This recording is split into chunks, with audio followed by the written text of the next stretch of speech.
Hello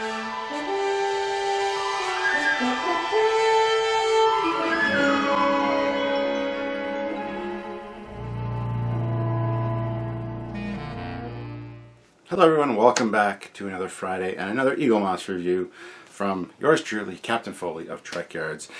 If you haven't subscribed to Trekyards yet, get on it. If you haven't subscribed to Captain Foley personal channel yet, why not? Let's do it.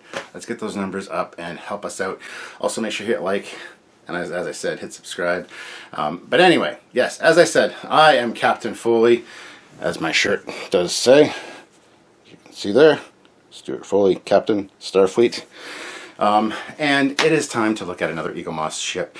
This one, of course, is Star Trek. I do other Eaglemoss ones on here as well, including Alien figures, Predator figures, ships from other franchises from Eaglemoss, as well as Battlestar Galactica and a few other things. So if you haven't checked those out, check those out as well.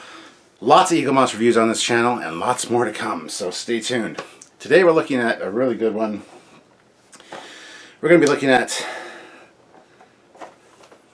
one of the standard collection. I've been doing a lot of XLs lately. We're going back to one of the standard collections. You got the standard box, Star Trek, the Delta, and then all the other ones there. Voyager, DS9, TNG, and Enterprise. No Discovery, because the Discovery ones are separate.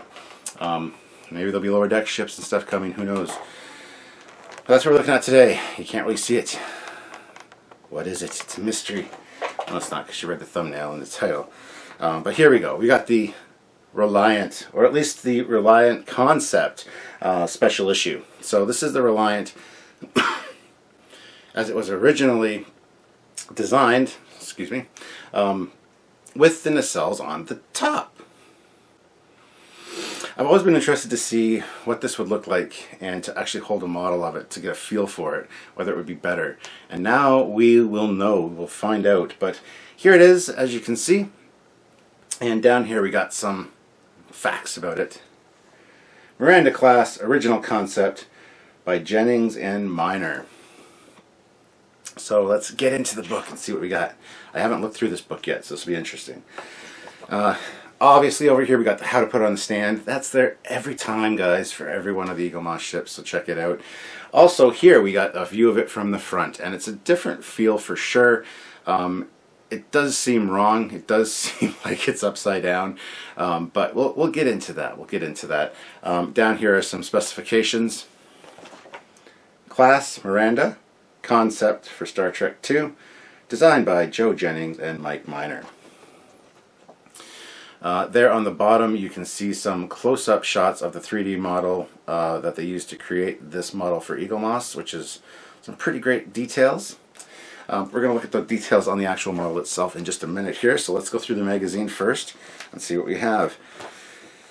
So, USS Reliant Rejected Concept. A great shot of the ship. It is quite an interesting looking ship.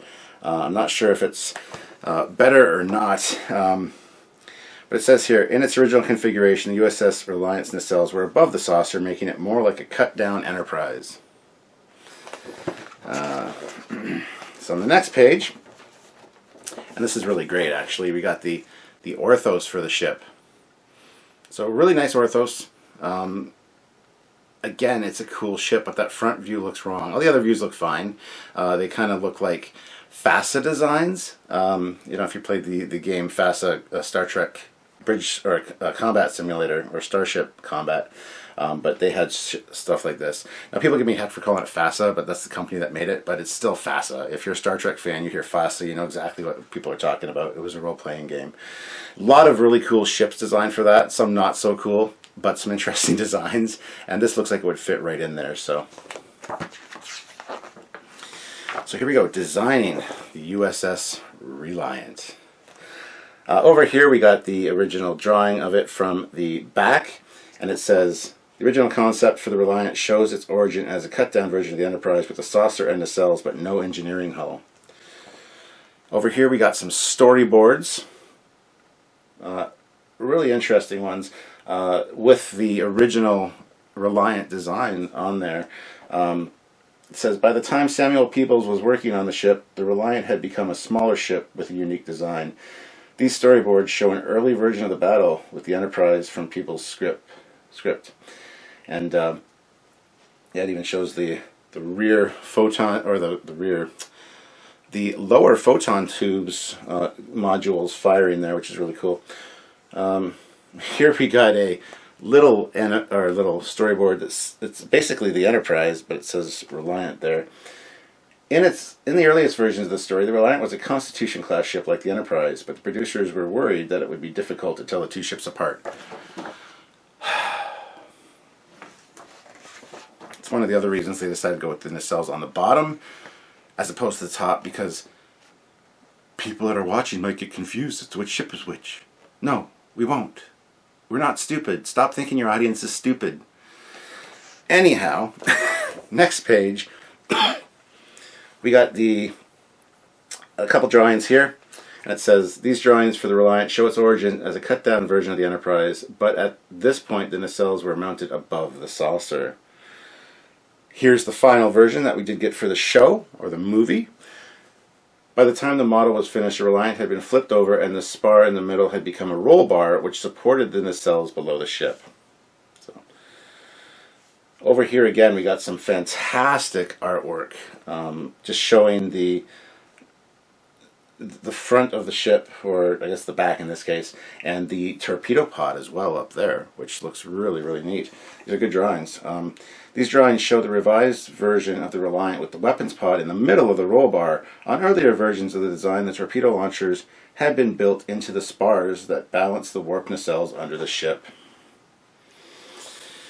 And down here we got a piece of the model. That's the actual roll bar and mega phasers and the torpedo pod from the actual Reliant, or the Miranda class model. The roll bar was a separate part of the model that could be removed, giving the ship a different profile. ILM also built separate models of the bridge dome and the glass in one of the nacelles. So, of course, we know the Miranda class went on to be a variety of other ships in TNG, just because you could remove that roll bar quite easily and add other modules and stuff. And we've done quite a few videos talking about all the variants of the Miranda class, that style of design, on our show. So check that out as well, guys. If you haven't checked out the Trekyards stuff, you need to check that out. Next page is just writing con, just talking about the writing of the movie. You know, we got Nicholas Meyer there, and just talk about the development of the movie, because it's got quite an interesting production history for sure. That article continues. Lots of great shots of the movie there, and again it continues with the glorious Khan overlooking everything, and his Supermen there, the Chippendale dancers. Just saying. And again, spoilers. There's something that happens to Spock. That's not quite the scene. That's at the beginning. That was the red herring. But this is something happens to him. I'm not going to say what, because I don't want to spoil it for anybody who hasn't seen it. But yeah, and then another scene from or a clip shot from the movie. Not a clip, it's just a shot. Anyway, guys, that's it for the magazine. On the back, you got a picture of the concept Reliant from the top with the nacelles prominent there. Again, it looks basically the same. In a silhouette, it's the same ship. So, very cool. I'm looking forward to seeing the model. So let's get into that. Get it out of its little tiny box. So used to the XLs these days that, yeah. So here it is. Standard size for an Eaglemoss, not too big, but we got some great details there. You can really see the differences between this and the final version of the Reliant, but it's still a very, very cool ship. I do like that feel. I like the idea of two torpedo pods. I wish they kind of would have been put on the top with the roll bar in the middle, and maybe like, I love how they changed those to mega phasers though at the same time and put it's just interesting. I mean, this is so loaded for bear. It's just, it's awesome. So let's just take a look at it here. It's basically the same. I mean, the front part of the saucer, you've got USS Reliant, the registry there, the red striping, and the little tiny deltas there, which is really nice. The hull texturing, or at least the paint job has a very nice Aztec pattern, light gray and a darker gray. We got some really nice, as you can see there, we got some retro control thrusters. The phasers look really good. There's not any real paint alignment issues on this. It's actually really well done. So yeah, a lot of nice details there. On the side of the ship, you've got the ship's name, and I believe it says United Federation of Planets, and then Starship USS Reliant with the cargo door. That's very small to see, but it is there. There's also some window details on the side and around the saucer, on the front and behind the strut attachment points as well. Going to the back part of the top of the ship, again, it's very similar to what we got with the final Reliant. Not much difference there. Again, nice detailing though. You got the red striping, you got the little blue squares, and the impulse control crystal with blue with the white dot in the middle, which looks a little odd, but not a big deal. Moving to the back of the ship, you've got the standard impulse engines and the 1 and 2 marked shuttle bay doors. The shuttle bay doors seem a lot smaller on this version than they do on the final Reliant though. I think there was some tweaks made to the back of the ship for the final version. Before we get to the coolness of it, let's get to the bottom of the saucer. Same thing, lots of great detail. The Aztecing looks good, the striping is good, the registry looks nice. You've even got Reliant behind the planetary sensor dome there, which is very nicely done. And moving back again, dark greebly areas and the impulse control crystal from the bottom. So really nice attention to details on this one. It looks actually very, very nice. So let's move to the struts now. The struts at the attachment points on the top look really nice. These nacelles are see-through, so if you have a light behind them, they will glow. They're kind of a darker blue, which is nice, so you can actually see through those. The nacelles themselves are the standard Constitution class nacelles, no real difference there. You've got the NCC 1864 on the or registry on the outer and inner parts of the nacelles, and that's a really nice look. It looks really cool. I'm really a fan. Now if you move down, follow the strut down, it comes to the attachment points on the bottom, and there you got the photon torpedo pods, which are nice because they've got the striping very similar, the banner style that's on the side of the secondary hull of the Enterprise. They put that there, which is nice. Again, amazing attention to detail. The bottom of the pods have some red striping as well as some blue squares, and it just looks really nice. I do like the idea of 2 torpedo pods. There's no real detail in the front or back of them. I mean, I think there's 2 tubes in each one, front and back, so bringing that total up to 8 tubes altogether, which, like I said, is loaded for bear. This thing is amazing. And this was originally, not this one, the Miranda was originally called the Avenger class for a long time. It was actually much more powerful than the Enterprise. Had the mega phasers. Those all kind of fell by the wayside when TNG came around, and they decided, the art department started calling it the Miranda class. But we've talked about that quite a bit on the show, so if you want to check that out as well. So there it is from the side, and of course like that. Of course flip the nacelles obviously, but a cool fact, Andrew Probert thought when they moved the nacelles to the bottom they should have been mounted like that because the feeds for all the nacelles would be going through that way, so the angle of them should be like that, just upside down basically. I kind of disagree with that. I think they'd be able to, and I'm glad they did that. That's one thing I don't agree with Andrew on, so I'm glad that they fixed that. But there it is, guys. That is the Concept Reliant. A cool little ship, a nice little piece of Star Trek history. Definitely worth getting. I do have the regular Reliant. I'd like to display these two side by side at some point, and just to see the differences, what could have been. I'm sure there's a universe out there somewhere, maybe the Kelvinverse, where Star Trek II was made and it had the ship like this. Wouldn't that be cool? Anyway, guys, let's head on over to the stand, and you know, from stands hot I stab at thee for hate's sake. Let's get to the turntable. Alright guys, so here she is over on the stand, and again you get to look at some of those really nice details. The stand fits nice and snugly, I gotta say. I just can't get over the feeling that this is on wrong though. Because you get so used to it looking like you've seen it for so many years as the right way. So from certain angles it's like it's wrong, but then you get an angle like that and you're like, that's a cool looking new ship. That's neat. Again, it very much has a FASA Star Trek ship feel.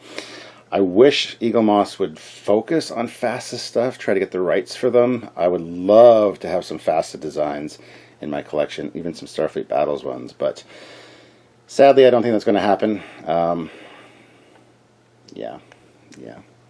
Anyway, so if you display this on a lower shelf, it looks really good. It kind of feels like natural. It doesn't feel like it's upside down. My nacelles kind of squeeze in a little bit at the back. They aren't quite aligned properly. I don't know if you guys can really see that. I think you can. It's not that big of a deal. You only notice it from certain angles, but still. So it does make a good display piece on a lower shelf. If you go to an eye-level shelf, again, it doesn't feel wrong because the roll bar isn't there. It does feel like a new kind of ship, and those torpedo pods on the bottom really add some cool look to the design, especially from this side. The profile is really nice. It definitely feels like a FASA design. I'm sorry for calling it FASA, first of all, because people freak out, but it definitely feels like a FASA type ship. So if you put it on an upper shelf, looks kind of funny from certain angles, honestly. It doesn't feel like it's right, but then other angles right away it just pops and you're like, oh yeah, that's cool, you know. And the stand does obscure quite a bit. That's one of the things, even though the stands are clear, I find that they do hide too much of the secondary hull. I wish there was a better way for Eaglemoss to do their stands. That's just a personal pet peeve of mine, especially ships with the Constitution where the secondary hull slots in between. It just feels wrong. But anyway, that being said, there it is, guys. You guys can pick this one up anytime. Just head on over to Eaglemoss and click the link in the description below to get over there. Add this to your cart, and you can use the discount code Trekyards10 to save yourself 10% off any kind of order from Eaglemoss, except for pre-orders. The code will not apply to pre-orders, but it'll apply to everything else. So check it out. Use the discount code and have some fun and grab this thing if you're interested in it. So guys, that's it for this review. We have a bunch of other Eaglemoss reviews on this channel. Lots of cool stuff. And like I said, videos talking about all the different variations of the Miranda class on our channel. So please go check those out and enjoy some of our content. And of course, the best way to do that is to click subscribe. Subscribe to both Trekyards and the Captain Foley personal channel. There's always really great stuff on each one. At least I like to think so. And so do a lot of other people. So be part of those people and join. And don't forget to check out other videos by us as well. Always great content, always new content, and we will continue to make it for you. So until later, guys, I'm Captain Foley. Bye-bye.